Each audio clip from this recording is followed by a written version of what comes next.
ಇಲ್ಲ ಬಿಡಿ ಇಟ್ಕೋತೀನಿ ನೋಡಿ. ಮಲೆಮಹದೇಶ್ವರ ಬೆಟ್ಟ ಮುಖ್ಯ ರಸ್ತೆ ಇನ್ನು ಕೌದಳ್ಳಿ ಗ್ರಾಮದಿಂದ ಮುಂದೆ.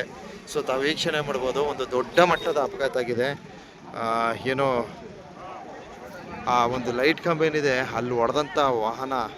ಸೊ ಇಲ್ಲಿ ಬಂದು ನೋಡಿ, ಬೈಕು ಬಸ್ಸು ಕೆಳಗಡೆ ಐತೆ.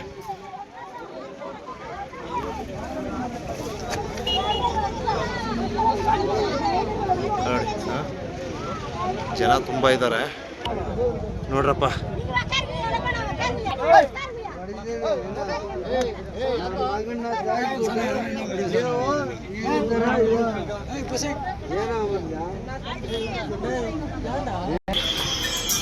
ನೋಡಿ ಪಾಲದಲ್ಲಿ ಇಲ್ಲಿ ಬಂದು ಹೊಡೆದಿರೋದಂತೆ ಬಸ್ಸು.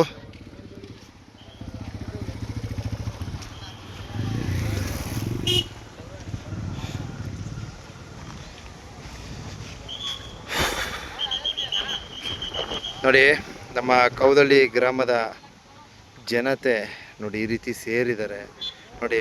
ಬಸ್ ಹೋಗಿ ಅಲ್ಲಿ ನಿಂತಿದೆ ನೋಡಿ. ಮಹದೇಶ್ವರ ಬೆಟ್ಟ ಮುಖ್ಯ ರಸ್ತೆ ಏನಿದೆ ಇಲ್ಲಿ ನೋಡ್ಕೊಂಬನ್ನಿ, ನಿಧಾನಕ್ಕೆ ಬನ್ನಿ, ಹುಷಾರಾಗಿ ಬನ್ನಿ ಅಂತ ಬೋಡ್ಕೊಳ್ತಾ ಇರ್ತೀವಿ ಆಗಾಗ. ಇಲ್ಲಿ ವಾಸ್ತವ ಹೇಗಾಯಿತು ಏನೋ ಅದು ಬೇಡ, ಬಟ್ ಇದು ವೇಗವಾಗಿ ಬಂದ ಪರಿಣಾಮಗಳಿಂದನೇ ಹೆಚ್ಚು ಅಪಘಾತಗಳಾಗೋದು. ಸೊ ನಮಗೆ ಗೊತ್ತಿಲ್ಲದೆ, ನಮ್ಗೆ ತಿಳಿದೆ, ಯಾರ್ದೋ ರಿಮಾರ್ಕ್ ಅಂತ ಗೊತ್ತಿಲ್ಲದೆ ನಾವು ಸುಮ್ಮನೆ ಏನೇನೋ ಮಾತಾಡೋದು ಸರಿ ಬರೋಲ್ಲ. ಒಟ್ಟು ಅಪಘಾತ ಅಂತೂ ಆಗಿದೆ. ಹುಡುಗನ ಏನೋ ಇದಕ್ಕೆ ಕರ್ಕೊಂಡು ಹೋಗಿದ್ದಾರೆ, ಹನೂರು ಹಾಸ್ಪಿಟ್ಲಿಗೆ ಅಂತ ಕರ್ಕೊಂಡು. ಇಲ್ಲಿ ನೆಟ್ಗೆ ಒಂದು ಆಸ್ಪತ್ರೆ ವ್ಯವಸ್ಥೆನೂ ಇಲ್ಲಪ್ಪ. ಯಾವುದೇ ಅಪಘಾತಗಳಾದರೂ ವ್ಯಕ್ತಿನ ಉಳಿಸ್ತಕ್ಕಂಥ ನಿಟ್ಟಿನಲ್ಲಿ ಯಾವ ಥರದಲ್ಲೂ ಅನುಕೂಲಗಳಿಲ್ಲ. ಸೊ ನೋಡೋಣ. ಒಟ್ಟು ಜನಗಳ ಒಂದು ಹೇಳಿಕೆ ವ್ಯಕ್ತಿ ಉಳಿಯಲ್ಲ ಅಂತ ಹೇಳ್ತಾ ಇದ್ದಾರೆ ನೋಡಿ. ಸಾರ್ವಜನಿಕರ ಹೇಳಿಕೆ ಯಾವ ರೀತಿ ಇದೆ ಅಂದರೆ, ಕಾರ್ನ ಓವರ್ಟೇಕ್ ಹೊಡೆದಿದೆ ಬಸ್ಸು.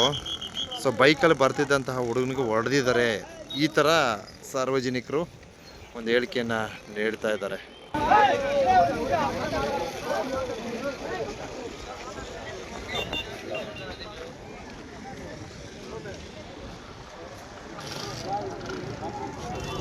ನಮ್ಮ ಕೌದಳ್ಳಿ ಗ್ರಾಮಸ್ಥರು ಏನೇ ಒಂದು ಬಸ್ನ ತೆರವುಗೊಳಿಸಲು ಅವಕಾಶವನ್ನು ಮಾಡಿಕೊಡ್ತಿಲ್ಲ.